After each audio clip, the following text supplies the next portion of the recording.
كتاب أنزلناه إليك مبارك ليدبروا آياته وليتذكر أولو الألباب. الحمد لله رب العالمين والصلاة والسلام على سيد الأنبياء والمرسلين اما بعد فاعوذ باللہ من الشیطان الرجیم بسم اللہ الرحمن الرحیم۔ سورہ الفرقان کی تفسیر چل رہی تھی، تقریباً 11 آیات مکمل ہو گئی تھیں، اور 11ویں آیت میں تذکرہ چل رہا تھا قیامت کے انکار کا،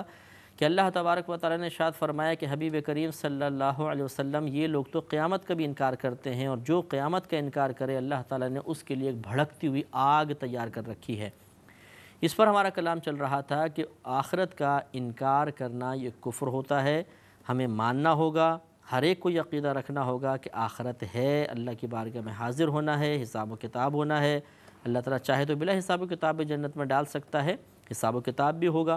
پھر اللہ تعالیٰ بہت سوں کو جنت میں ڈالے گا، بہت سوں کو جہنم میں ڈالے گا۔ اس پر ایمان رکھنا لازم ہے۔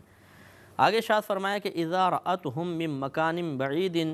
جب وہ انہیں دور سے دیکھے گی۔ کون دیکھے گی؟ یعنی وہ آگ،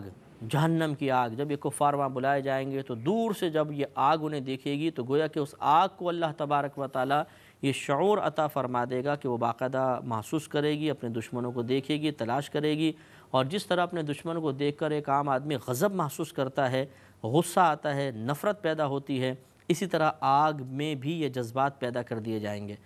اذا رأتهم، اور جب دیکھے گی وہ آگ انہیں، من مکان بعید، دور مقام سے، سمعوا لها تغیظا وزفیرا، تو وہ اس کا جوش مارنا اور چنگھاڑنا سنیں گے۔ یعنی وہ جوش مارنے لگے گی، لپکے گی ان کی طرف آگے۔ جیسے آپ نے دیکھا ہوگا کہ اگر آپ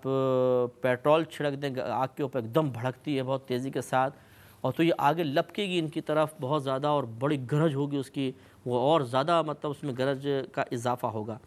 تو گویا کہ وہ چنگھاڑ رہی ہوگی، ان کو دیکھ کر غضبناک ہوگی کہ ان کو مجھ میں لے کر آؤ۔ وَإِذَا، اور جب أُلْقُوا مِنْهَا، ڈالے جائیں گے وہ اس آگ میں، مکاناً ضیقاً، تنگ جگہوں میں، بالکل تنگ جگہ میں۔ ویسے جہنم بہت بڑی ہے، لیکن حدیثوں کے مطابق کہ کافر کو ایک صندوق میں بند کر دیا جائے گا، بالکل تنگ جگہ، اور اس میں شدید قسم کے عذابات۔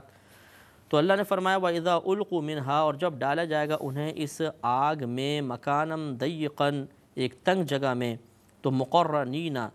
زنجیروں میں جکڑے ہوئے، یعنی اس حال میں کہ زنجیروں میں بھی جکڑے ہوئے ہوں گے، دعوا، تو وہ پکاریں گے، ہونا وہاں پر، ہنالکا، اس مقام پر، ثبورا، موت کو۔ تو یہ موت کو طلب کریں گے، ہائے موت، کہاں ہے موت؟ موت کو پکاریں گے بہت زیادہ۔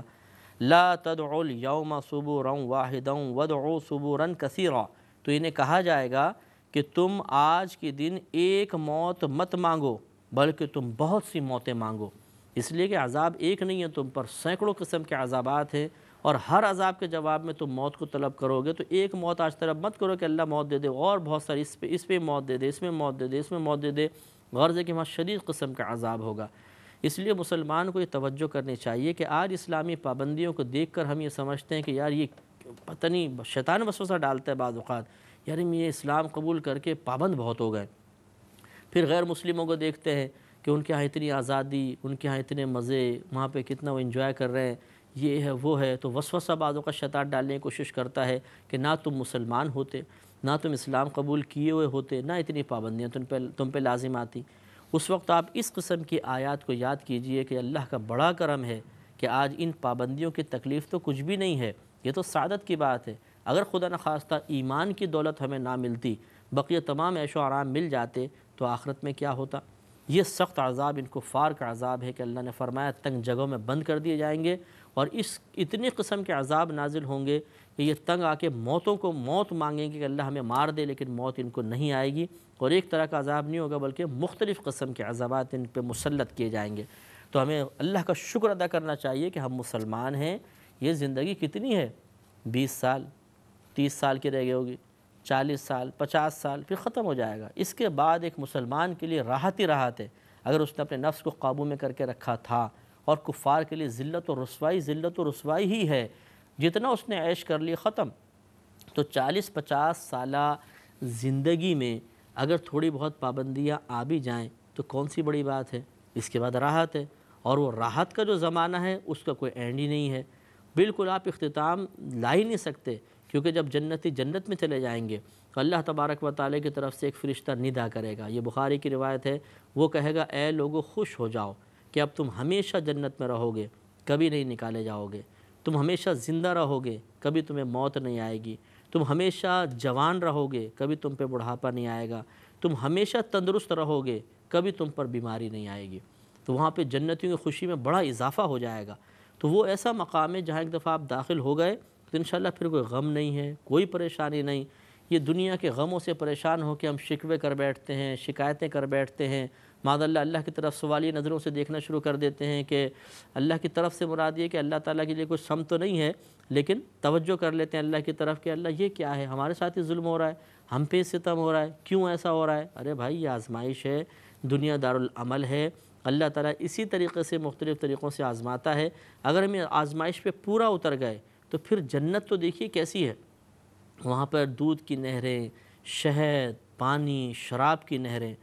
اور وہ دودھ بھی ایسا کہ پئیں تو ثقل پیدا نہ ہو، بوجھ پیدا نہیں ہوگا۔ یہاں کا شہد آپ 2 چمچے پی کر دیکھیے، دل بھر جائے گا، وہاں پہ گلاس ہی گلاس بھر کر پئیں گے، بالکل بوجھ محسوس نہیں ہوگا۔ یہاں کی شراب پی کر کوئی دیکھے معاذ اللہ تو نشہ چڑھے گا، بیہودہ بکے گا۔ وہاں کی شراب میں نشے نہیں ہے، ذائقہ بہترین قسم کا، کوئی نشہ نہیں، عقل بالکل سلامت، کوئی بیہودگی نہیں، پاکیزگی، سلامتی، خوب مطلب پھلدار درخت، سایہ دار درخت، زبردست قسم کا ماحول، کوئی گندگی، کوئی بیہودگی نہیں، کوئی کرپشن نہیں، کوئی مار پیٹ نہیں، کوئی ظلم و ستم نہیں، جتنا مرضی سو، جتنا مرضی کھاؤ، جتنا مرضی پیو، کوئی کام نہیں کرنا ہے، کوئی ڈیوٹی نہیں کرنی ہے، کوئی عبادت ادا نہیں کرنی ہے، اب آپ آزادانہ زندگی گزاریے۔ تو ساری پابندیاں دنیا تک ہیں، اور صرف 40-50 سالہ زندگی میں پتہ بھی نہیں چلتا۔ آپ جو مجھے سن رہے ہیں آپ غور کیجئے آپ کی عمر کتنی ہے، کسی کی 20 سال، کسی کی 16 سال، کسی کی 30 سال، 40 سال، 50 سال،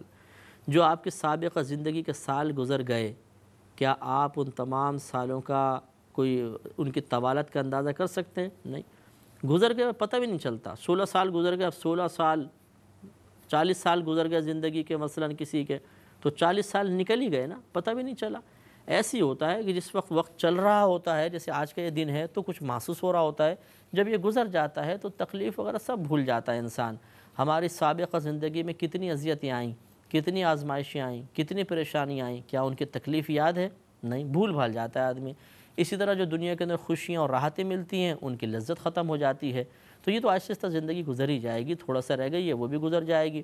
لیکن یہ سعادت کی بات ہے کہ ہم نے اس زندگی کو حالت اسلام میں گزارا ہوا ہے۔ تو اس لیے شکر ادا کیجئے کہ اللہ نے آپ کو مسلمان بنایا ہے۔ اور میں تو عرض کرتا ہوں کہ اگر خدا نہ خواستہ کوئی شخص نام کا بھی مسلمان ہے،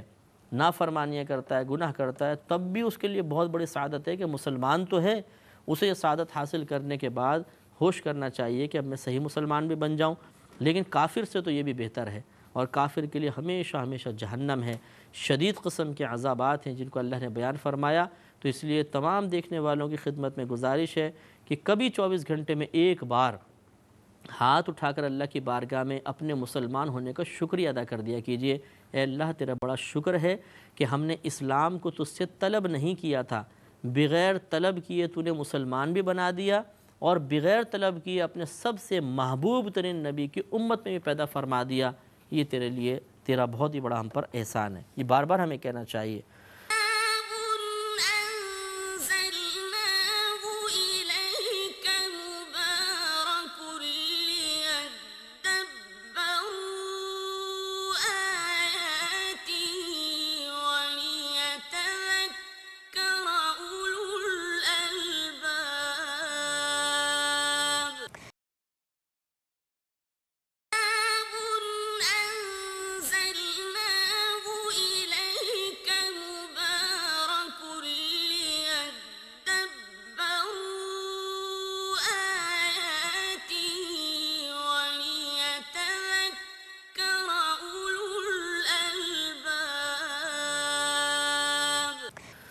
لہٰذا اب یہ عذاب بیان کر کے پھر اب اللہ تبارک و تعالیٰ کی اکثر عادت کریمہ قرآن عظیم میں یہی نظر آئی کہ اگر اللہ تعالیٰ عذاب بیان فرماتا ہے تو اس کے بعد انعام کا تذکرہ فرما دیتا ہے، گمراہی کا ذکر ہوتا ہے تو ہدایت کا ذکر بھی، مطلب ضدین کو بیان فرماتا ہے۔ تو لہٰذا اب آگے نیک لوگوں کے انعام کا بھی تذکرہ فرما دیا۔ قل، اے حبیب کریم صلی اللہ علیہ وسلم ارشاد فرما دیجئے،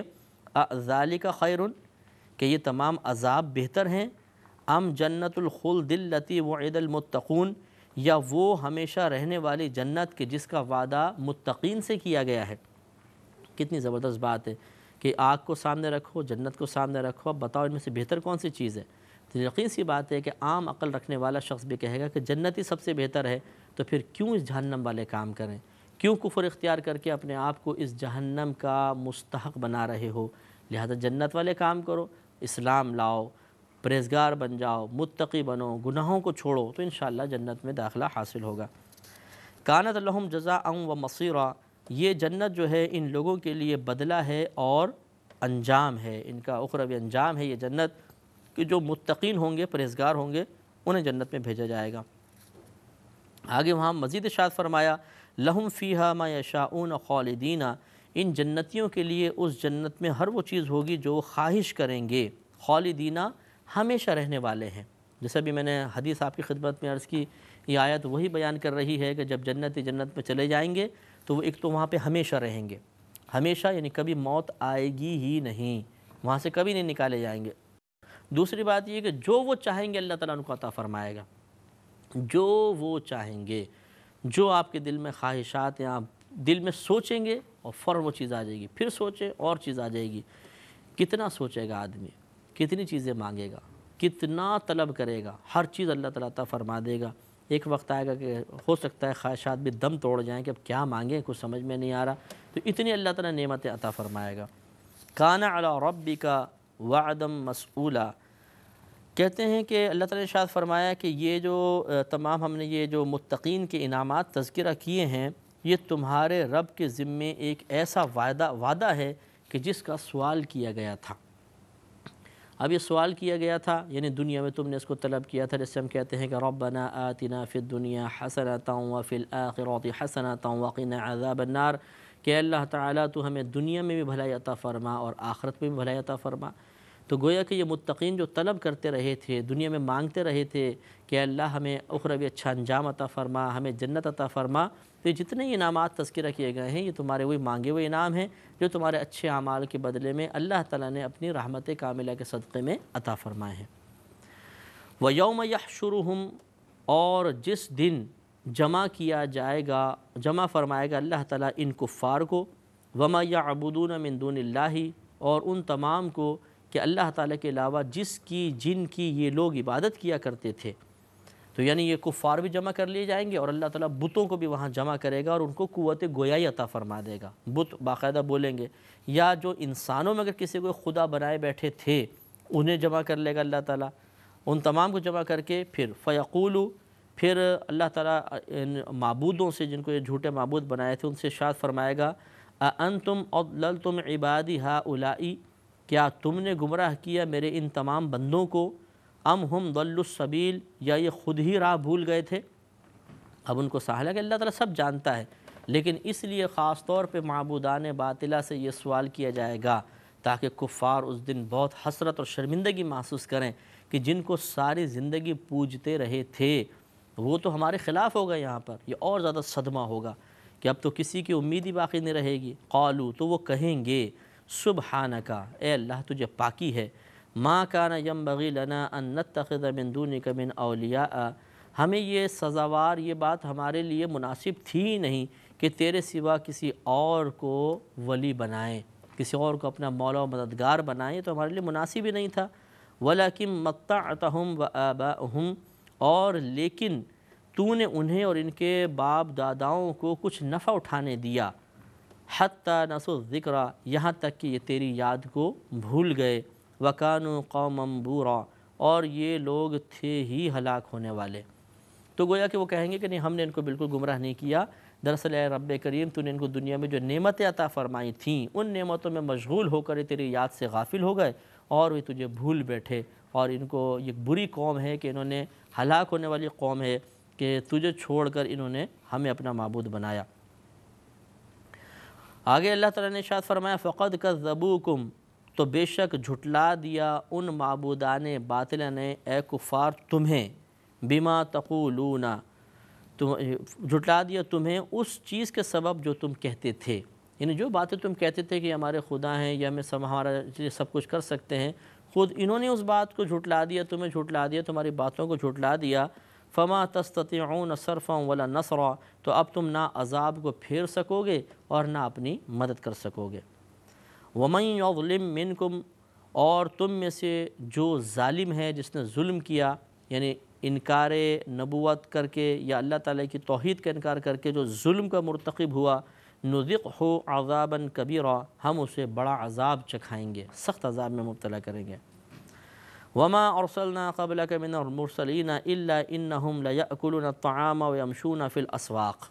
اب یہ کفار کے اس اعتراض کا جواب کہ جو یہ کہا کرتے تھے کہ یہ رسول تو کیا ہے، یہ تو بازار میں، یہ تو کھاتے پیتے بھی ہیں، بازار میں چلتے ہیں،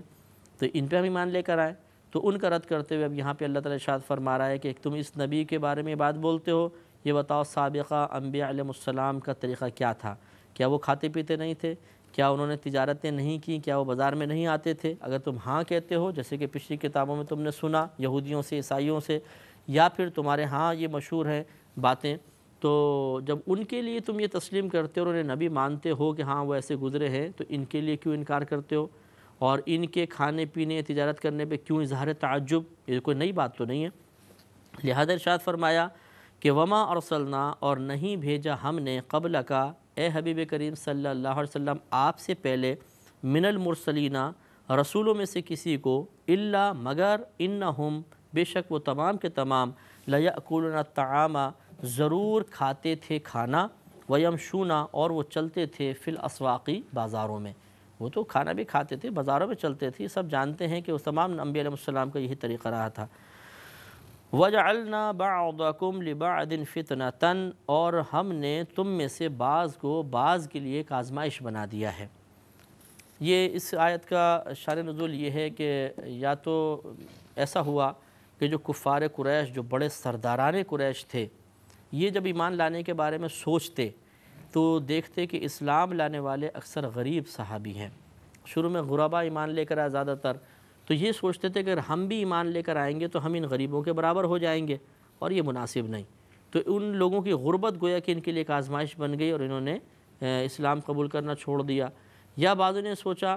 یہ ایسے ہی صحابہ کو دیکھ کر کہ اگر ہم ایمان لائیں گے ان کی طرح غربت کا شکار ہو جائیں گے۔ ایک تو ہے کہ امیری کے ساتھ غربت کے ساتھ رہیں، یہ مناسب نہیں، دوسرا ہم بھی غریب ہو جائیں گے، تو اس خوف کی وجہ سے یہ لوگ ایمان لے کر نہیں آئے۔ تو یہ اللہ نے ارشاد فرمایا کہ بعض کو بعض کے لیے آزمائش بنا دیا۔ اور ایک تیسرا قول اس میں یہ بھی ہے کہ کفار کو مسلمانوں کے لیے آزمائش بنا دیا، جیسے ابو جہل ظلم کرتا تھا، دیگر لوگ ظلم کرتے تھے، یہ مسلمانوں کے لیے آزمائش تھے۔ اس آیت پہ انشاءاللہ کلام جاری رہے گا اگلے پروگرام میں۔ وآخر دعوانا ان الحمدللہ رب العالمین۔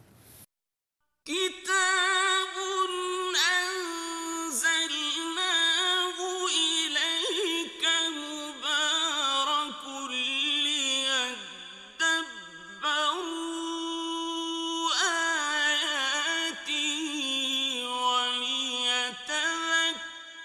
أولو الألباب۔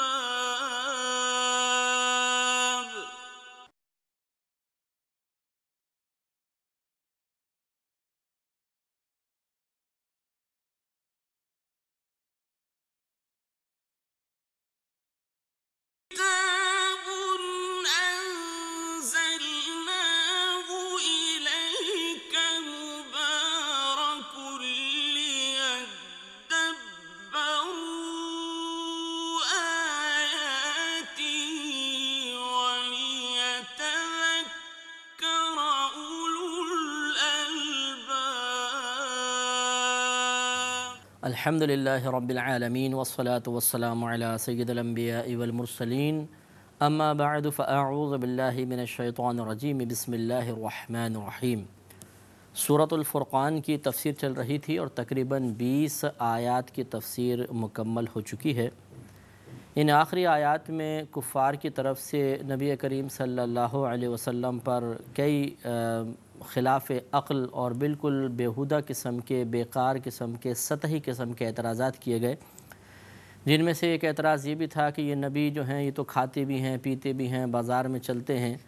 تو اس پر انہوں نے تعجب کا اظہار کیا، گویا کہ وہ یہ سمجھتے تھے کہ شان نبوت بہت بلند و بالا ہے اور یہ کام اس منصب نبوت کے خلاف ہیں۔ نبی ایسا ہونا چاہیے کہ اسے اللہ کی طرف سے بہت بادشاہت دی گئی ہو، وہ آرام سے بیٹھا ہو، کھاتا ہو، پیتا ہو، حکم چلاتا ہو تو ہم اس کو نبی مانیں گے۔ یا پھر فرشتے نازل ہونے چاہیے تھے کہ جن پر اللہ تعالیٰ جن کو اپنا قاصد بنا کر، نبی بنا کر بھیجتا۔ تو اس آخری جو آیت چل رہی تھی 20ویں، اس میں اللہ تبارک و تعالیٰ نے کفار کو صراحتاً یہی جواب دیا کہ پچھلے بہت سے انبیاء علیہم السلام کے واقعات تم نے خود سنے ہیں، یہودیوں نے تمہیں بتائے، تمہارے اپنے درمیان بھی مشہور و معروف ہیں، اور وہ سب کے سب بازاروں میں سفر کرتے تھے، خرید و فروخت کرتے تھے، کھاتے تھے، پیتے تھے۔ تو جب تمہیں پہلے سے اس کی نظیر موجود ہے کہ انبیاء علیہم السلام کھاتے ہیں، پیتے ہیں، وہ بشر ہوتے ہیں، یہ الگ بات ہے کہ ان کی بشریت عام بشر کے مقابلے میں انتہائی کامل ترین ہوتی ہے، اور کوئی بشری معاملہ بشریت میں بھی ان کا مماثل اور ہم نظیر نہیں ہو سکتا، لیکن بہرحال بشر ضرور تھے اور وہ بشری تقاضے بھی پورے کیا کرتے تھے۔ تو اس نبی کے ساتھ اگر تم کچھ بشری تقاضے پورے ہوتے دیکھ رہے ہو تو یہ کون سے تعجب کی بات ہے؟ لہٰذا 20ویں آیت کا آغاز یہاں سے تھا کہ وَمَا أَرْسَلْنَا قَبْلَكَ مِنَ الْمُرْسَلِينَ، اور ہم نے آپ سے پہلے نہیں بھیجے مرسلین یعنی رسول، الا مگر انہم بے شک وہ لَيَأْكُلُونَ الطَّعَامَ ضرور کھانا کھاتے تھے، وَيَمْشُونَ فِي الْأَسْوَاقِ اور وہ چلتے تھے بازاروں میں۔ یعنی وہ روٹین جیسے کام آدمی کا ہوتا ہے بظاہر ایسا ہی ہوتا ہے،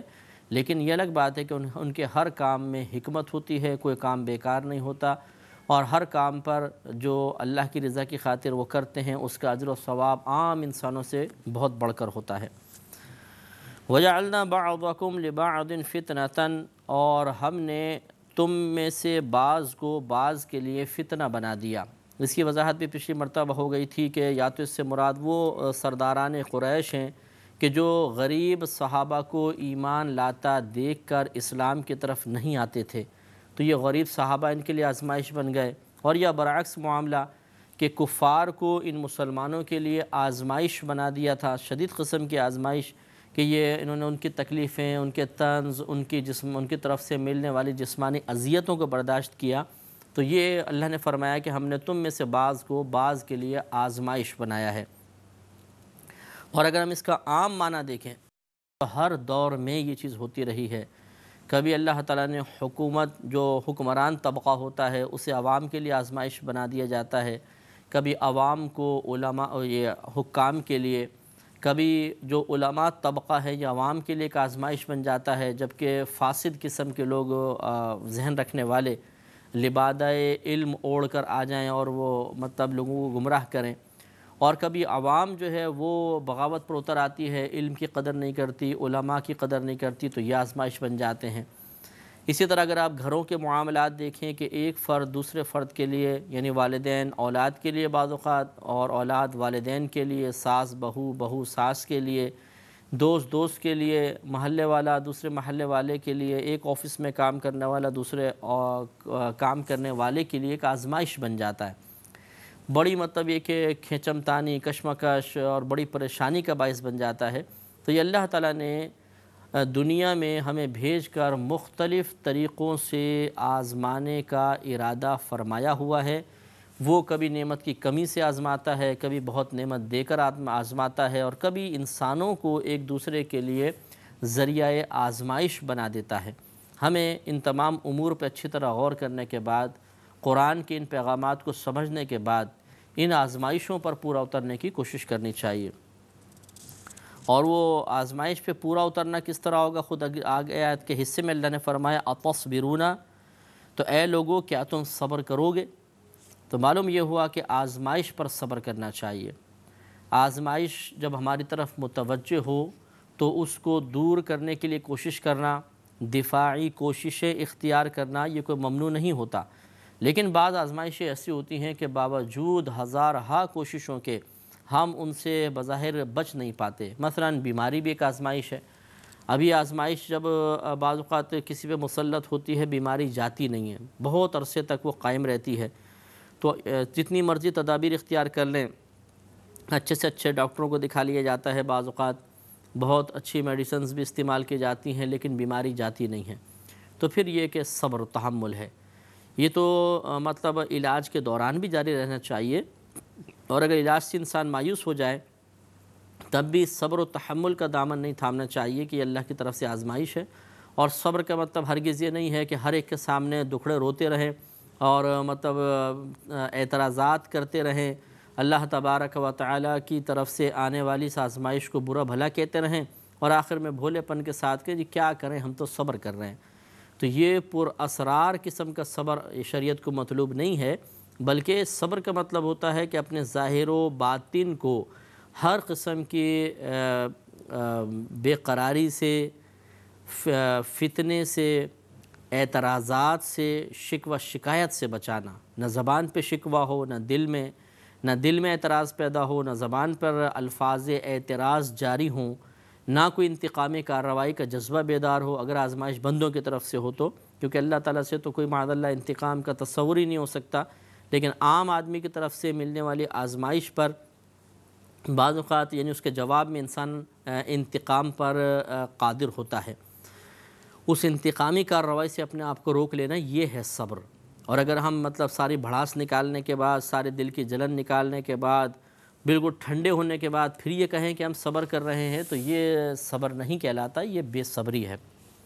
وَكَانَ رَبُّكَ بَصِيرًا، اور اے محبوب صلی اللہ علیہ وسلم آپ کا رب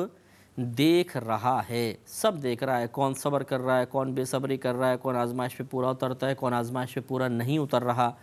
کفار کے تمام یہ طور طریقے بھی اللہ تعالیٰ ملاحظہ فرما رہا ہے، اور اس کے جواب میں نبی کریم صلی اللہ علیہ وسلم کی جانب سے حلم و بردباری کا مظاہرہ یہ بھی اللہ تبارک و تعالیٰ دیکھ رہا ہے۔ یہاں تک الحمدللہ ہمارے 18 سپارے مکمل ہو گئے، اب 19واں سپارہ شروع ہوگا، سورہ الفرقان جاری ہے۔ آگے اللہ نے ارشاد فرمایا کہ وَقَالَ الَّذِينَ لَا يَرْجُونَ لِقَاءَنَا، اور ان لوگوں نے کہا جو ہماری ملاقات کی امید نہیں رکھتے۔ یہاں امید کو یقین کے معنی میں رکھے کہ وہ یقین نہیں رکھتے ہیں کہ ہم سے ملاقات کریں گے، یعنی کفار وغیرہ۔ لولا انزل علینا الملائکۃ، کیوں نہیں نازل کیے گئے ہم پر فرشتے، ہم پر کوئی فرشتہ کیوں نہیں نازل کیا گیا؟ یعنی معاذ اللہ یہ ایک بشر جو وہ اپنی ہی شکل میں ان کو دیکھا کرتے تھے اور اپنی ہی مثل سمجھا کرتے تھے معاذ اللہ کہ یہ تو ہماری طرح ہی ہیں، انسان ہیں، کھاتے ہیں، پیتے ہیں، اور ان کاموں کو وہ معاذ اللہ معمولی سمجھا کرتے تھے کہ یہ ایک جو منصب نبوت کا منصب رکھنے والا شخص جو بہت ہی افضل اور اعلیٰ ہونا چاہیے، وہ ایک ایسے عام کام کوئی کرے گا، لہذا معاذ اللہ وہ کہا کرتے تھے تو ہماری طرح ہی ہیں، لہذا کوئی ہم سے افضل نازل ہونا چاہیے تھا۔ تو فرشتوں کو وہ اپنے سے افضل تصور کرتے تھے، فرشتوں کا تصور باقاعدہ تھا ان کے ہاں کہ ہاں فرشتے ہوتے ہیں، اور وہ معاذ اللہ بعض لوگ تو ان میں سے فرشتوں کو اللہ کی بیٹیاں قرار دیا کرتے تھے۔ تو ان کا ایک مطالبہ یہ ہوا کہ بھئی اللہ تبارک و تعالیٰ نے ہم پر کوئی فرشتہ کیوں نہیں نازل کر دیا؟ او نرى ربنا، یا ہم اپنے رب کو دیکھتے، یعنی یا تو فرشتہ نازل ہوتا نبی بن کر، یا پھر فرشتہ نازل ہو کر ان کے نبی ہونے کی ہمیں بشارت دیتا، نشاندہی کرتا، گواہی دیتا، اور یا پھر ہم اپنے رب کو دیکھ لیتے، رب ہمارے سامنے آتا اور وہ بتاتا کہ ہاں یہ میرا رسول ہے، تو ہم تسلیم کر لیتے۔ تو ان کے اس قسم کے جو مطلب بیہودہ قسم کے اعتراضات تھے، ان کے جواب میں اللہ نے ارشاد فرمایا کہ لَقَدِ اسْتَكْبَرُوا فِي أَنفُسِهِمْ، ضرور بے شک انہوں نے اپنے نفوس میں، اپنے قلوب میں، اپنے باطن میں تکبر سے کام لیا۔ تکبر اس لیے کہ حق کو دیکھ کر اس کو رد کر دینا، ریجیکٹ کر دینا، یہ بھی ایک تکبر کی قسم ہوتی ہے، کیونکہ انسان کا نفس اطاعت کی طرف مائل نہیں ہوتا جبکہ تکبر میں گرفتار ہو، کسی کے ماتحت آنے کے لیے، کسی کی اطاعت کرنے کے لیے، کسی کا حکم ماننے کے لیے، کسی کا کہنا ماننے کے لیے۔ یہی وجہ ہے کہ جب اولاد کے دل میں تکبر آتا ہے تو وہ ماں باپ کا کہنا نہیں مانتے۔ تو اسی طریقے سے انہوں نے جب نبی کریم کی تبلیغ کو سنا تو ان کے دل میں تکبر بیدار ہوا اور انہوں نے انکار کیا کہ ہم نہیں کرتے ہیں۔ تو اب اس تکبر کی بنا پر ان کی زبان پہ اس قسم کے الفاظ نکلے کہ کوئی فرشتہ آنا چاہیے، ہم اپنے رب کو دیکھیں گے، وہ گواہی دے گا کہ یہ میرا رسول ہے، تو ہم اطاعت کریں گے۔ تو گویا کہ ان کے جو زبان پر یہ الفاظ جاری ہو رہے تھے، راہ فرار اختیار کرنے کے لیے جو حیلے بہانے یہ اختیار کر رہے تھے، یہ ان کے نفس کے تکبر کا نتیجہ تھا۔ وہ رہنمائی کر رہا تھا، وہ ان کو راہ دکھا رہا تھا کہ تم اس طریقے سے کرو، اور اس طرح اپنے آپ کو نبی کریم صلی اللہ علیہ وسلم کی تبلیغ کو قبول نہ کرنے کے سلسلے میں صحیح اور درست قرار دو۔ یہ سمجھو کہ تم درست ہو، کیونکہ تمہارا مطالبہ پورا نہیں ہوگا تو ٹھیک ہے، تم کہو گے ہمارا مطالبہ پورا ہوتا تو ایمان لے آتے، ہمارا مطالبہ پورا نہیں ہوا تو ایمان لے کر نہیں آئیں گے۔ كتاب أنزلناه إليك مبارك ليدبروا آياته وليتذكر أولو الألباب كتاب أنزلناه إليك مبارك ليدبروا آياته وليتذكر أولو الألباب۔ تو اس قسم کے اعتراضات، اس قسم کے مطالبات یہ نفسانی تکبر کی بنا پہ تھے۔ اللہ نے اس کی نشاندہی فرمائی، وَعَتَوْا عُتُوًّا كَبِيرًا، اور وہ بڑی سرکشی پر اتر آئے۔ بہت بڑی سرکشی ہے یہ کہ اتنے سارے معجزات دیکھنے کے بعد، اور بارہا ہم نے آپ کی خدمت میں عرض کیا کہ خود اگر نبی کریم صلی اللہ علیہ وسلم کی ذات اقدس پر غور و تفکر کیا جائے تو بے شمار ایسی نشانیاں موجود تھیں کہ جو آپ کے نبی ہونے کے اوپر دلالت کر رہی تھیں۔ مثلا 40 سال تک مسلسل گناہوں سے بچنا، ہر قسم کی بیہودہ بات سے، گناہ سے، جو مروت کے خلاف بات ہو ان تمام چیزوں سے بچنا، بت پرستی وغیرہ سے محفوظ رہنا، اور پھر 40 سال کے بعد ایسا کلام کرنا کہ جو کلام عام انسان نہ کر سکیں، یعنی قرآن کو سرکار نے بیان کرنا شروع کیا۔ تو 40 سال تک جو انسانوں کے درمیان میں رہتا ہے اور کلام کرتا ہے، اچانک اس سے کلام بدل جائے اور ایسا فصیح و بلیغ ہو جائے کہ اطراف میں رہنے والے بھی اس کا کوئی جواب لانے سے قاصر ہو جائیں، جبکہ وہ بڑے بڑے فصاحہ اور بلغاء ہوں۔ اور پھر بڑی بات یہ کہ وہ 40 سال تک کسی استاد کی صحبت میں نہیں رہا، کسی مقام پہ چپکے سے جاتا نہیں رہا کہ یہ کہا جاتا کہ اچھا وہاں سے سیکھ کر آ گیا ہوگا اور کلام کر رہا ہوگا۔ درمیان میں رہتے رہے 40 سال تک، اور پھر اچانک ایسا فصیح و بلیغ کلام کے بڑے بڑے فصحائے عرب دنگ رہ گئے اور کہا کہ نہیں، یہ تو کسی انسان کا کلام ہو ہی نہیں سکتا ہے۔ تو اتنی نشانیاں آپ کی ذات میں موجود، پھر معجزات کثیر نبی کریم نے دکھائے۔ شق قمر کا معجزہ ہے، سفر معراج ہے، کنکریوں کا ابو جہل کے ہاتھ میں بول پڑنا ہے، پانی بڑھانے کے واقعات، اور بہت سارے مطلب یہ کہ معجزات بھی تھے۔ چلے اگرچہ وہ پانی بڑھانے کے ہم بعد کے معاملات لے لیتے ہیں، لیکن مکے کے اندر خود 13 سالہ زندگی میں نبی کریم نے بہت سارے معجزات دکھائے، اور بڑے بڑے معجزے۔ سب سے بڑا وہی قرآن کا نزول جو مسلسل ہو رہا تھا، اور ہر آیت ایسی کہ وہ سامنے والے کی عقل کو، اس کی فصاحت اور بلاغت کو عاجز کر دینے والی تھی، کوئی اس کا مقابلہ نہیں کر سکتا تھا۔ تو ان تمام نشانیوں کو دیکھنے کے باوجود پھر نئے مطالبے کرنا، یہ تکبر کے علاوہ اور کچھ بھی نہیں ہو سکتا۔ ایسے ہی عام بھی آپ آج کے حالات میں بھی دیکھیں گے کہ جو ہدایت قبول کرنا نہ چاہے، نصیحت قبول کرنا نہ چاہے، وہ اچھی بات کو رد کرنے کے لیے 50 کویسچن اور کر دیتا ہے۔ اچھا یہ بتاؤ، یہ علماء یوں کیوں نہیں کرتے؟ یہ مل کے کیوں نہیں بیٹھ جاتے؟ فلاں مسئلے میں اختلاف کیوں کیا ہوا ہے؟ ارے بھائی وہ کیا کر رہے ہیں اسے چھوڑیے، آپ نے کیا کرنا یہ بتائیے نا۔ جس چیز کے بارے میں آپ کو نصیحت کی جا رہی ہے، اس میں کوئی شرعی قباحت ہے، اسے قبول کرنے میں کوئی اعتراض ہے تو وہ بتائیے۔ لیکن وہ وہی بات کہ ہدایت سے بچنے کے لیے، نصیحت قبول کرنے سے راہ فرار اختیار کرنے کے لیے فوراً اپنے اعتراضات کا رخ کسی اور طرف کر کے سامنے والے کو، ذہن کو اس میں مشغول کر دینا، تاکہ وہ ہماری طرف توجہ نہ کرے، ہمیں پھر نصیحت نہ کرے، ہمیں تبلیغ نہ کرے، ہماری طرف سے بالکل مایوس ہو جائے۔ یہ طریقہ مناسب نہیں ہے، اور یہ کفار قریش کا طریقہ رہا ہے۔ ہمیں اس سے بچنے کی کوشش کرنی چاہیے۔ اب اللہ تعالیٰ نے اگلی آیات میں ان کفار کے اخروی انجام کی نشاندہی فرمائی، یوم یرون الملائکۃ، جس دن یہ لوگ فرشتوں کو دیکھیں گے، لا بشرا یومئذ للمجرمین، تو اس دن مجرمین کے لیے، کفار، منافقین، ظالمین، ان کے لیے کوئی خوشخبری نہیں ہوگی۔ یعنی کوئی خوشخبری فرشتے ان کو کہیں گے کہ آج تمہارے لیے کوئی خوشخبری نہیں ہے، جنتیوں کو خوشخبری دی جا رہی ہوگی، اس وقت یہ حسرت و پچھتاوے میں مبتلا ہوں گے۔ وَيَقُولُونَ، اور یہ لوگ کہیں گے، حجرم محجورا، حجرن کہ کوئی آڑ ایسی ہو، محجورہ جو ان کے درمیان رکی ہوئی ہو۔ یعنی آج جو فرشتے کلام کر رہے ہیں، جنتیوں کو بشارتیں اور خوشخبریاں دے رہے ہیں، اور ان کی آواز ہمارے کانوں تک پہنچ رہی ہے، کاش اس راہ میں کوئی چیز رکاوٹ بن جائے، کیونکہ ایک تو عذاب، دوسرا ذلت و رسوائی، اور پھر اس کے اوپر تیسرا یہ فرشتوں کی آوازوں سے ان کے حسرت اور پچھتاوے میں اضافہ، کیونکہ احساس محرومی بڑھ رہا تھا کہ جنتیوں کو ایسے سے جنت مل رہی ہے، ایسے سے نعمتیں مل رہی ہیں، اور ہمیں سمجھایا گیا، بتایا گیا، ہمیں بار بار نشاندہی کی گئی، لیکن ہم جہالت میں گرفتار رہے، اپنے باطنی تکبر میں گرفتار رہے، اور ہم نے ہدایت و نصیحت کو قبول نہیں کیا، تو اس پر یہ بہت حسرت اور پچھتاوے کا اظہار کریں گے، اور تمنا کریں گے کاش یہ فرشتوں کی آواز ہم تک نہ پہنچے۔ اب اگلی جو آیت ہے یہ بہت ہی امپورٹنٹ آیت ہے، اور بارہا اس قسم کے مضامین پیچھے گزر چکے ہیں کہ ہم کفار کو یہ دیکھتے ہیں کہ وہ بہت سے بظاہر نیک عمل کرتے ہیں،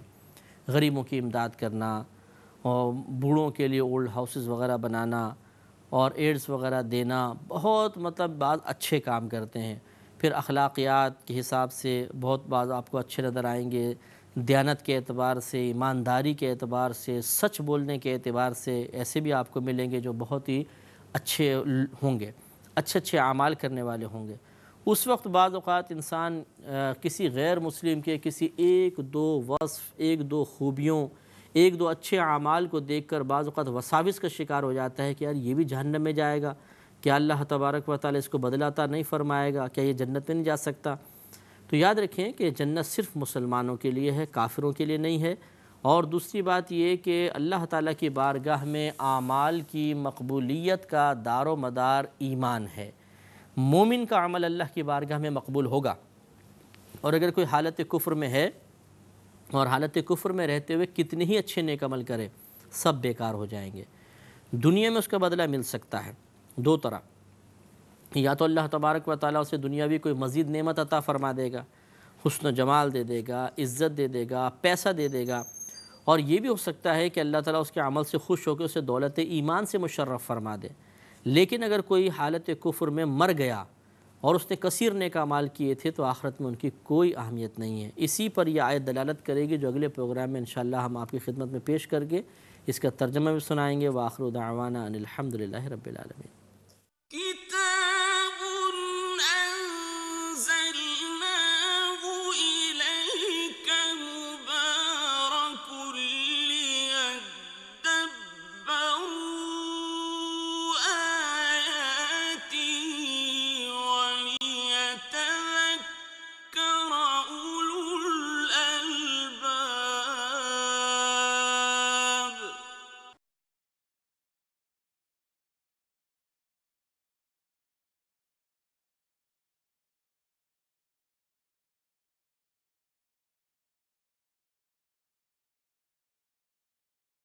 كتاب أنزلناه إليك مبارك ليدبروا آياته وليتذكر أولو الألباب۔ الحمد للہ رب العالمین، والصلاة والسلام علی سید الانبیاء والمرسلین، اما بعد فاعوذ باللہ من الشیطان الرجیم، بسم اللہ الرحمن الرحیم۔ سورۃ الفرقان چل رہی تھی اور اس کی تقریباً 22 آیات کی تفسیر ہوئی تھی، اور 23ویں آیت کے بارے میں ہم نے عرض کیا تھا کہ اس میں اللہ تبارک و تعالیٰ نے واضح طور پر بیان فرما دیا کہ جو حالت کفر میں انتقال کرے گا تو اس کی زندگی کے جتنے بھی نیک اعمال ہوں گے وہ سب کے سب برباد ہوں گے، ان کا اخروی کوئی بدلہ نہیں دیا جائے گا۔ لہذا ارشاد ہوتا ہے وَقَدِمْنَا إِلَى مَا عَمِلُوا مِنْ عَمَلٍ، اور جو کچھ انہوں نے کام کیے تھے، اچھے عمل کیے تھے، فَجَعَلْنَاهُ هَبَاءً مَنْثُورًا، تو بنا دیں گے ہم انہیں ایسے ذرے، بکھرے ہوئے ذرے جو دھوپ کے اندر نظر آتے ہیں۔ کبھی آپ نے دیکھا ہوگا کہ اگر سوراخ ہو روشن دان کے اندر، اس سے یوں دھوپ آپ کے کمرے تک آ رہی ہے، صحن تک آ رہی ہے، تو اس میں آپ غور سے دیکھیے گا باریک باریک ذرے آپ کو نظر آئیں گے، ہزاروں کی تعداد میں۔ یہ ذرے بہت معمولی سے ہوتے ہیں کہ اگر آپ یوں ہاتھ پھیریں گے تو یہ ہاتھ ان سے ٹکراتا نہیں ہے، اور اگر یہ جتنے مرضی کثیر ہوں ذرے، ان کی وجہ سے کوئی سایہ وغیرہ نہیں پڑتا ہے، بالکل یعنی معمولی، جن کی کوئی قدر و قیمت نہیں ہوتی۔ تو اللہ تعالیٰ نے ان کے ساتھ تشبیہ دے کے ارشاد فرمایا کہ وَقَدِمْنَا إِلَى مَا عَمِلُوا مِنْ عَمَلٍ، اور جو کچھ انہوں نے کام کیے تھے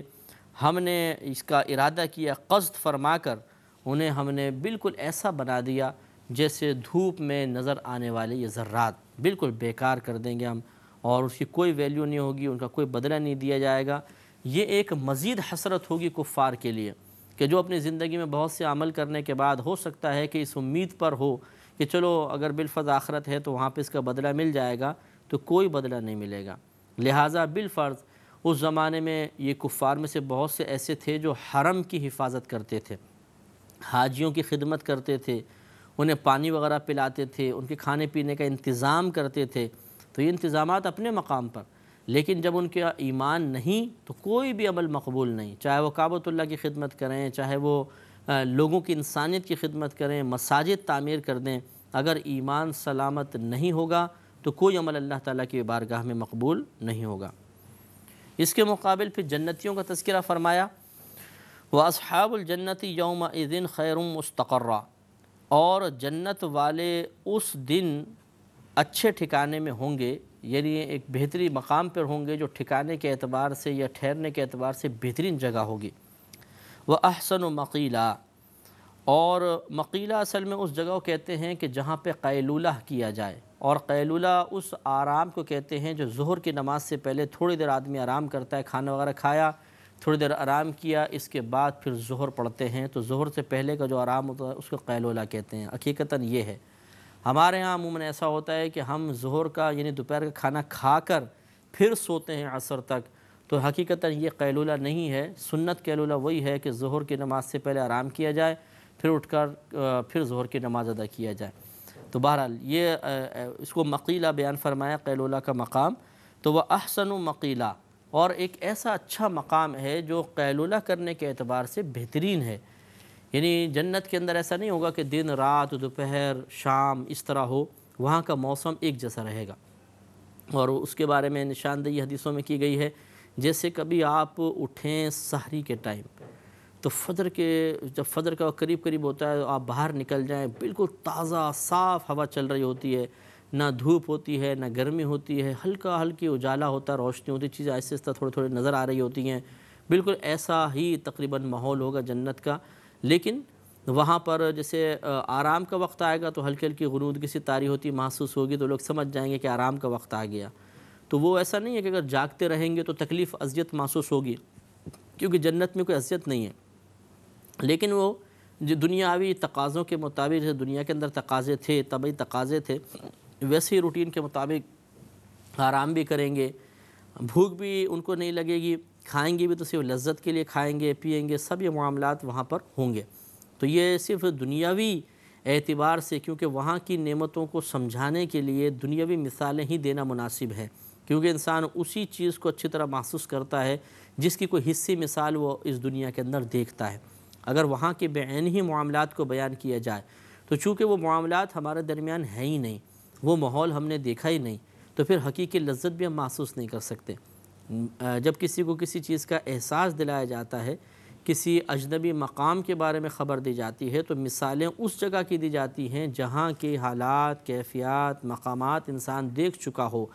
وہاں کی تمام چیزیں اس نے حسی طور پر محسوس کی ہوں، تو پھر یہ کہ اندازہ اچھی طریقے سے ہو جاتا ہے۔ اس لیے اللہ نے یہ بیان فرمایا کہ اصحاب جنت جو ہیں بہترین ٹھکانے میں ہوں گے،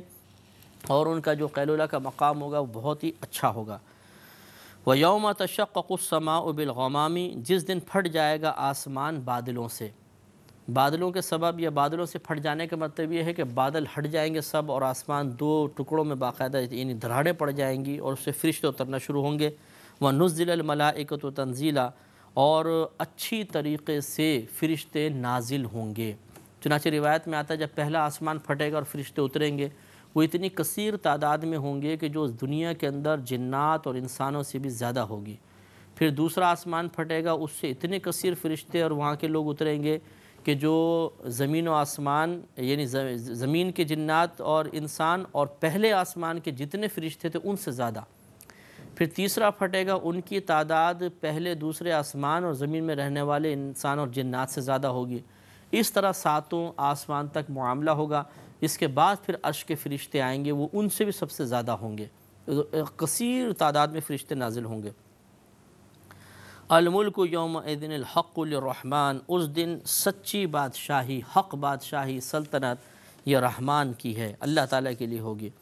سچی بادشاہی سے مراد یہ ہے کہ دنیا کے اندر تو ایسا ہوتا ہے کہ ابھی بھی ہم یہ کہیں گے کہ ہر چیز کا مالک اللہ تعالیٰ ہے، ہر چیز کا مالک و خالق اللہ تعالیٰ ہے، لیکن آپ یہ دیکھیں گے کہ مجازی طور پر ہم لوگوں کی طرف چیزوں کے مالک ہونے کی نسبت کر دیتے ہیں۔ بھئی اس ٹیبل کا مالک کون ہے؟ فلاں۔ اس قرآن کا کہ اس کی قرآن کی کتاب کا یہ مالک کون ہے؟ مجھے فلاں کا قرآن ہے۔ اس جانور کا مالک کون ہے؟ فلاں۔ اس فیکٹری کا مالک کون ہے؟ فلاں۔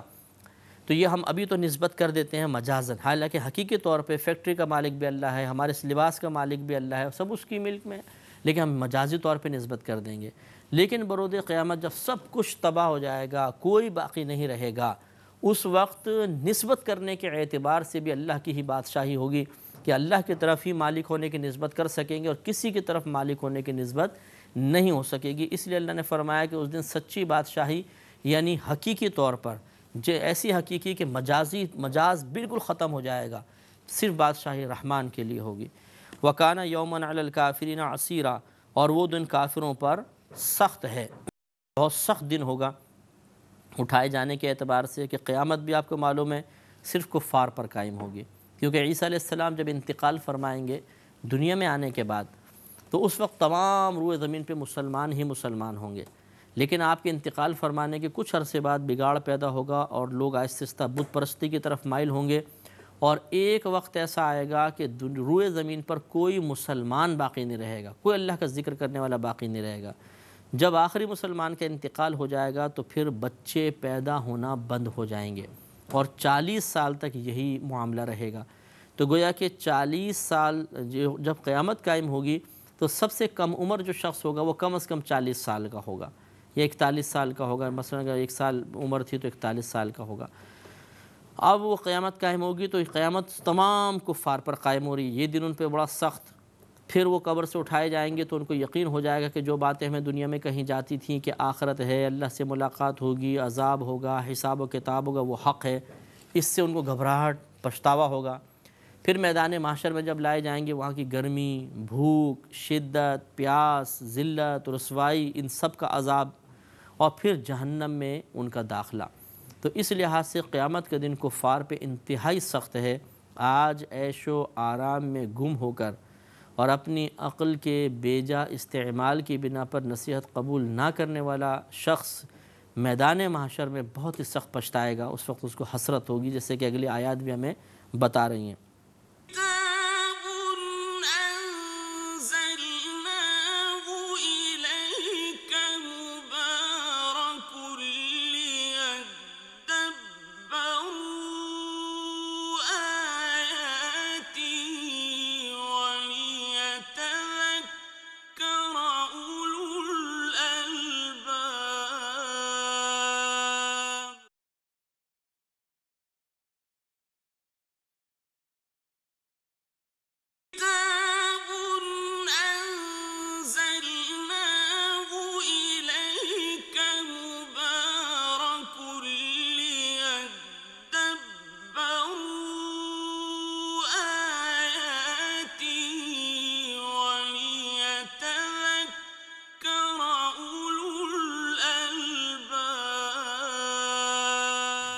الحمد للہ رب العالمین والصلاة والسلام علی سید الانبیاء والمرسلین، اما بعد فاعوذ باللہ من الشیطان الرجیم، بسم اللہ الرحمن الرحیم۔ سورۃ الفرقان چل رہی تھی اور اس کی تقریباً 22 آیات کی تفسیر ہوئی تھی، اور 23ویں آیت کے بارے میں ہم نے عرض کیا تھا کہ اس میں اللہ تبارک و تعالیٰ نے واضح طور پر بیان فرما دیا کہ جو حالت کفر میں انتقال کرے گا تو اس کی زندگی کے جتنے بھی نیک اعمال ہوں گے وہ سب کے سب برباد ہوں گے، ان کا اخروی کوئی بدلہ نہیں دیا جائے گا۔ لہذا ارشاد ہوتا ہے وَقَدِمْنَا إِلَى مَا عَمِلُوا مِنْ عَمَلٍ، اور جو کچھ انہوں نے کام کیے تھے، اچھے عمل کیے تھے، فَجَعَلْنَاهُ هَبَاءً مَنْثُورًا، تو بنا دیں گے ہم انہیں ایسے ذرے، بکھرے ہوئے ذرے جو دھوپ کے اندر نظر آتے ہیں۔ کبھی آپ نے دیکھا ہوگا کہ اگر سوراخ ہو روشن دان کے اندر، اس سے یوں دھوپ آپ کے کمرے تک آ رہی ہے، صحن تک آ رہی ہے، تو اس میں آپ غور سے دیکھیے گا باریک باریک ذرے آپ کو نظر آئیں گے، ہزاروں کی تعداد میں۔ یہ ذرے بہت معمولی سے ہوتے ہیں کہ اگر آپ یوں ہاتھ پھیریں گے تو یہ ہاتھ ان سے ٹکراتا نہیں ہے، اور اگر یہ جتنے مرضی کثیر ہوں ذرے، ان کی وجہ سے کوئی سایہ وغیرہ نہیں پڑتا ہے، بالکل یعنی معمولی، جن کی کوئی قدر و قیمت نہیں ہوتی۔ تو اللہ تعالیٰ نے ان کے ساتھ تشبیہ دے کے ارشاد فرمایا کہ وَقَدِمْنَا إِلَى مَا عَمِلُوا مِنْ عَمَلٍ، اور جو کچھ انہوں نے کام کیے تھے ہم نے اس کا ارادہ کیا، قصد فرما کر انہیں ہم نے بالکل ایسا بنا دیا جیسے دھوپ میں نظر آنے والے یہ ذرات، بالکل بیکار کر دیں گے ہم، اور اس کی کوئی ویلیو نہیں ہوگی، ان کا کوئی بدلہ نہیں دیا جائے گا۔ یہ ایک مزید حسرت ہوگی کفار کے لیے کہ جو اپنی زندگی میں بہت سے عمل کرنے کے بعد ہو سکتا ہے کہ اس امید پر ہو کہ چلو اگر بالفرض آخرت ہے تو وہاں پہ اس کا بدلہ مل جائے گا، تو کوئی بدلہ نہیں ملے گا۔ لہٰذا بالفرض اس زمانے میں یہ کفار میں سے بہت سے ایسے تھے جو حرم کی حفاظت کرتے تھے، حاجیوں کی خدمت کرتے تھے، انہیں پانی وغیرہ پلاتے تھے، ان کے کھانے پینے کا انتظام کرتے تھے، تو یہ انتظامات اپنے مقام پر، لیکن جب ان کا ایمان نہیں تو کوئی بھی عمل مقبول نہیں، چاہے وہ کعبۃ اللہ کی خدمت کریں، چاہے وہ لوگوں کی انسانیت کی خدمت کریں، مساجد تعمیر کر دیں، اگر ایمان سلامت نہیں ہوگا تو کوئی عمل اللہ تعالیٰ کی بارگاہ میں مقبول نہیں ہوگا۔ اس کے مقابل پھر جنتیوں کا تذکرہ فرمایا وَأَصْحَابُ الْجَنَّةِ يَوْمَئِذٍ خَيْرٌ مُسْتَقَرًّا، اور جنت والے اس دن اچھے ٹھکانے میں ہوں گے، یعنی ایک بہتری مقام پر ہوں گے جو ٹھکانے کے اعتبار سے یا ٹھہرنے کے اعتبار سے بہترین جگہ ہوگی۔ وَأَحْسَنُ مَقِيلًا، اور مقیلہ اصل میں اس جگہ کو کہتے ہیں کہ جہاں پہ قیلولہ کیا جائے، اور قیلولہ اس آرام کو کہتے ہیں جو ظہر کی نماز سے پہلے تھوڑی دیر آدمی آرام کرتا ہے، کھانا وغیرہ کھایا، تھوڑی دیر آرام کیا، اس کے بعد پھر ظہر پڑھتے ہیں، تو ظہر سے پہلے کا جو آرام ہوتا ہے اس کو قیلولہ کہتے ہیں۔ حقیقتاً یہ ہے، ہمارے ہاں عموماً ایسا ہوتا ہے کہ ہم ظہر کا یعنی دوپہر کا کھانا کھا کر پھر سوتے ہیں عصر تک، تو حقیقتاً یہ قیلولہ نہیں ہے۔ سنت قیلولہ وہی ہے کہ ظہر کی نماز سے پہلے آرام کیا جائے، پھر اٹھ کر پھر ظہر کی نماز ادا کیا جائے۔ تو بہرحال یہ اس کو مقیلہ بیان فرمایا، قیلولہ کا مقام، تو وہ احسن مقیلہ، اور ایک ایسا اچھا مقام ہے جو قیلولہ کرنے کے اعتبار سے بہترین ہے۔ یعنی جنت کے اندر ایسا نہیں ہوگا کہ دن رات دوپہر شام اس طرح ہو، وہاں کا موسم ایک جیسا رہے گا، اور اس کے بارے میں نشاندہی حدیثوں میں کی گئی ہے، جیسے کبھی آپ اٹھیں سحری کے ٹائم تو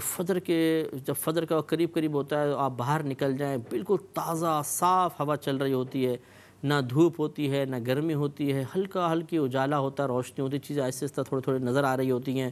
بالکل ایسا ہی تقریباً ماحول ہوگا جنت کا۔ لیکن وہاں پر جیسے آرام کا وقت آئے گا تو ہلکی غنودگی سی طاری ہوتی محسوس ہوگی، تو لوگ سمجھ جائیں گے کہ آرام کا وقت آ گیا۔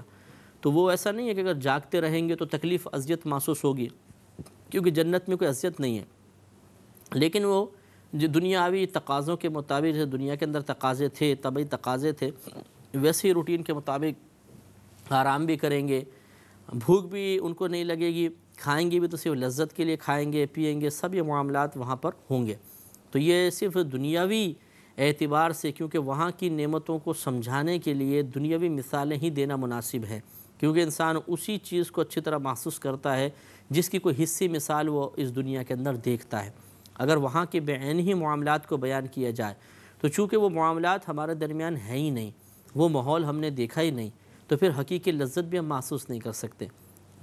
جب کسی کو کسی چیز کا احساس دلایا جاتا ہے، کسی اجنبی مقام کے بارے میں خبر دی جاتی ہے، تو مثالیں اس جگہ کی دی جاتی ہیں جہاں کے حالات، کیفیات، مقامات انسان دیکھ چکا ہو، وہاں کی تمام چیزیں اس نے حسی طور پر محسوس کی ہوں، تو پھر یہ کہ اندازہ اچھی طریقے سے ہو جاتا ہے۔ اس لیے اللہ نے یہ بیان فرمایا کہ اصحاب جنت جو ہیں بہترین ٹھکانے میں ہوں گے، اور ان کا جو قیلولہ کا مقام ہوگا وہ بہت ہی اچھا ہوگا۔ وَيَوْمَ تَشَقَّقُ السَّمَاءُ بِالْغَمَامِ، جس دن پھٹ جائے گا آسمان بادلوں سے۔ بادلوں کے سبب یا بادلوں سے پھٹ جانے کا مطلب یہ ہے کہ بادل ہٹ جائیں گے سب، اور آسمان دو ٹکڑوں میں باقاعدہ یعنی دراڑیں پڑ جائیں گی، اور اس سے فرشتے اترنا شروع ہوں گے۔ وَنُزِّلَ الْمَلَائِكَةُ تَنزِيلًا، اور اچھی طریقے سے فرشتے نازل ہوں گے۔ چنانچہ روایت میں آتا ہے جب پہلا آسمان پھٹے گا اور فرشتے اتریں گے، وہ اتنی کثیر تعداد میں ہوں گے کہ جو اس دنیا کے اندر جنات اور انسانوں سے بھی زیادہ ہوگی۔ پھر دوسرا آسمان پھٹے گا، اس سے اتنے کثیر فرشتے اور وہاں کے لوگ اتریں گے کہ جو زمین و آسمان یعنی زمین کے جنات اور انسان اور پہلے آسمان کے جتنے فرشتے تھے ان سے زیادہ۔ پھر تیسرا پھٹے گا، ان کی تعداد پہلے دوسرے آسمان اور زمین میں رہنے والے انسان اور جنات سے زیادہ ہوگی۔ اس طرح ساتوں آسمان تک معاملہ ہوگا۔ اس کے بعد پھر عرش کے فرشتے آئیں گے، وہ ان سے بھی سب سے زیادہ ہوں گے، کثیر تعداد میں فرشتے نازل ہوں گے۔ الملک یومئذ الحق للرحمن، اس دن سچی بادشاہی، حق بادشاہی، سلطنت یہ رحمان کی ہے، اللہ تعالیٰ کے لیے ہوگی۔ سچی بادشاہی سے مراد یہ ہے کہ دنیا کے اندر تو ایسا ہوتا ہے کہ ابھی بھی ہم یہ کہیں گے کہ ہر چیز کا مالک اللہ تعالیٰ ہے، ہر چیز کا مالک و خالق اللہ تعالیٰ ہے، لیکن آپ یہ دیکھیں گے کہ مجازی طور پر ہم لوگوں کی طرف چیزوں کے مالک ہونے کی نسبت کر دیتے ہیں۔ بھئی اس ٹیبل کا مالک کون ہے؟ فلاں۔ اس قرآن کا کہ اس کی قرآن کی کتاب کا یہ مالک کون ہے؟ مجھے فلاں کا قرآن ہے۔ اس جانور کا مالک کون ہے؟ فلاں۔ اس فیکٹری کا مالک کون ہے؟ فلاں۔ تو یہ ہم ابھی تو نسبت کر دیتے ہیں مجازن، حالانکہ حقیقی طور پہ فیکٹری کا مالک بھی اللہ ہے، ہمارے اس لباس کا مالک بھی اللہ ہے، سب اس کی ملک میں، لیکن ہم مجازی طور پہ نسبت کر دیں گے۔ لیکن برود قیامت جب سب کچھ تباہ ہو جائے گا، کوئی باقی نہیں رہے گا، اس وقت نسبت کرنے کے اعتبار سے بھی اللہ کی ہی بادشاہی ہوگی کہ اللہ کی طرف ہی مالک ہونے کی نسبت کر سکیں گے اور کسی کی طرف مالک ہونے کی نسبت نہیں ہو سکے گی۔ اس لیے اللہ نے فرمایا کہ اس دن سچی بادشاہی یعنی حقیقی طور پر ایسی حقیقی کہ مجاز بالکل ختم ہو جائے گا، صرف بادشاہی رحمان کے لیے ہوگی۔ وَكَانَ يَوْمًا عَلَى الْكَافِرِينَ عَسِيرًا، اور وہ دن کافروں پر سخت ہے، بہت سخت دن ہوگا اٹھائے جانے کے اعتبار سے، کہ قیامت بھی آپ کو معلوم ہے صرف کفار پر قائم ہوگی، کیونکہ عیسیٰ علیہ السلام جب انتقال فرمائیں گے دنیا میں آنے کے بعد تو اس وقت تمام روئے زمین پہ مسلمان ہی مسلمان ہوں گے، لیکن آپ کے انتقال فرمانے کے کچھ عرصے بعد بگاڑ پیدا ہوگا اور لوگ آہستہ آہستہ بت پرستی کی طرف مائل ہوں گے، اور ایک وقت ایسا آئے گا کہ روئے زمین پر کوئی مسلمان باقی نہیں رہے گا، کوئی اللہ کا ذکر کرنے والا باقی نہیں رہے گا۔ جب آخری مسلمان کا انتقال ہو جائے گا تو پھر بچے پیدا ہونا بند ہو جائیں گے، اور 40 سال تک یہی معاملہ رہے گا۔ تو گویا کہ 40 سال جب قیامت قائم ہوگی تو سب سے کم عمر جو شخص ہوگا وہ کم از کم 40 سال کا ہوگا یا 41 سال کا ہوگا، مثلا اگر 1 سال عمر تھی تو 41 سال کا ہوگا۔ اب وہ قیامت قائم ہوگی تو قیامت تمام کفار پر قائم ہو رہی ہے، یہ دن ان پہ بڑا سخت۔ پھر وہ قبر سے اٹھائے جائیں گے تو ان کو یقین ہو جائے گا کہ جو باتیں ہمیں دنیا میں کہیں جاتی تھیں کہ آخرت ہے، اللہ سے ملاقات ہوگی، عذاب ہوگا، حساب و کتاب ہوگا، وہ حق ہے، اس سے ان کو گھبراہٹ پچھتاوا ہوگا۔ پھر میدان محشر میں جب لائے جائیں گے وہاں کی گرمی، بھوک، شدت، پیاس، ذلت، رسوائی، ان سب کا عذاب، اور پھر جہنم میں ان کا داخلہ۔ تو اس لحاظ سے قیامت کا دن کفار پہ انتہائی سخت ہے۔ آج عیش و آرام میں گم ہو کر اور اپنی عقل کے بیجا استعمال کی بنا پر نصیحت قبول نہ کرنے والا شخص میدان محشر میں بہت ہی سخت پچھتائے گا، اس وقت اس کو حسرت ہوگی، جیسے کہ اگلی آیات بھی ہمیں بتا رہی ہیں۔ كتاب أنزلناه إليك مبارك ليدبروا آياته وليتذكر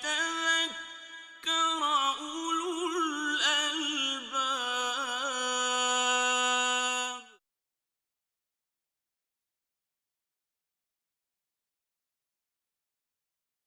كتاب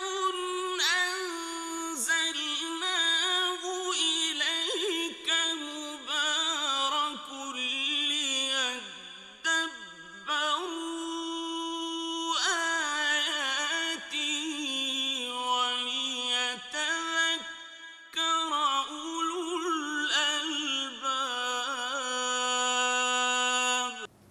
لہذا اللہ نے ارشاد فرمایا کہ وَيَوْمَ يَعَضُّ وَيَوْمَ يَعَضُّ الظَّالِمُ عَلَى يَدَيْهِ، اور جس دن اپنے ہاتھ چبائے گا ظالم،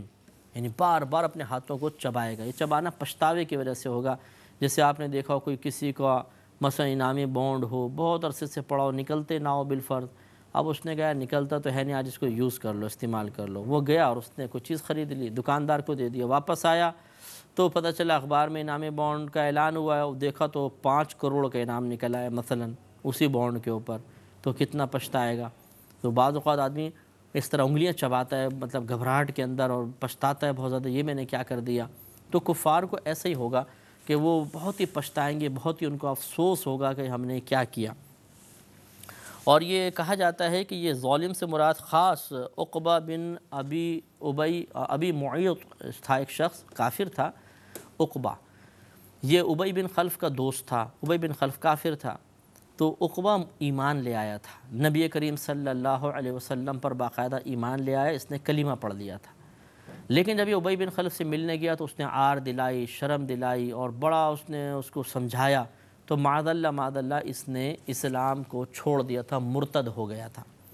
تو اس کے بارے میں یہ آیت نازل ہوئی کہ یہ جب بروز قیامت آئے گا تو اس کو بڑی حسرت ہوگی، بڑا پچھتاوا ہوگا، اور اس کا یہ مقولہ آگے لکھا ہوا ہے، وہ کیا کہے گا۔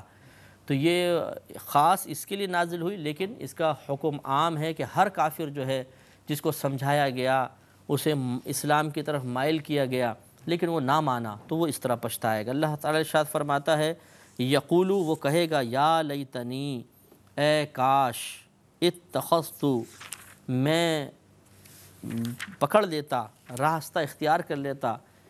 مع الرسول سبیلا، رسول کے ساتھ راستے کو، یعنی میں مضبوطی سے رسول کے ساتھ ہی راستے کو پکڑ لیتا تو کتنا اچھا ہو جاتا، افسوس میں نے راستے کو چھوڑ دیا۔